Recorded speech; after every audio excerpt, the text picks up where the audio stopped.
Can a man really understand what it is like to be a woman? In the last video, we talked about epistemically transformative experiences. This is fancy philosopher speak for how certain experiences change you so much that you can't even understand what your future self is going to be like. Our core example was having a child.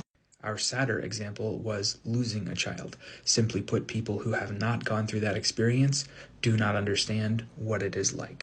All of this got me thinking of this book, Just Mercy by Bryan Stevenson, where he tells the story of how he was harassed and intimidated by police at gunpoint, a black man in America, while trying to do his job. I can read about that experience, or I can watch the movie with Michael B. Jordan about that experience, but I was not in that body, in that place, and I am epistemically barred from that specific experience. Dr. Ruha Benjamin grew up in a neighborhood constantly surveilled by police. She grew up afraid of stray bullets taking her life. While she slept, she watched her father die prematurely from socially preventable illnesses. Kimberly Jones tells similar stories in her book, How We Can Win.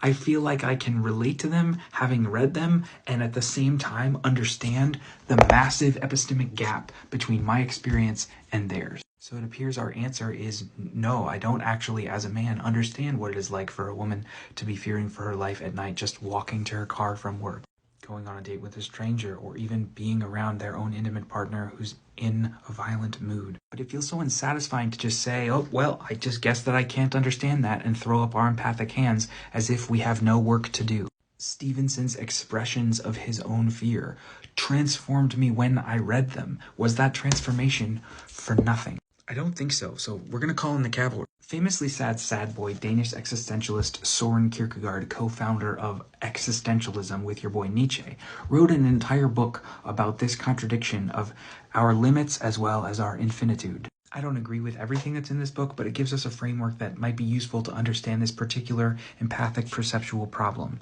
More spiritual than Nietzsche, Kierkegaard opens this book by saying that a human being is a synthesis of the infinite and the finite, of the temporal and the eternal.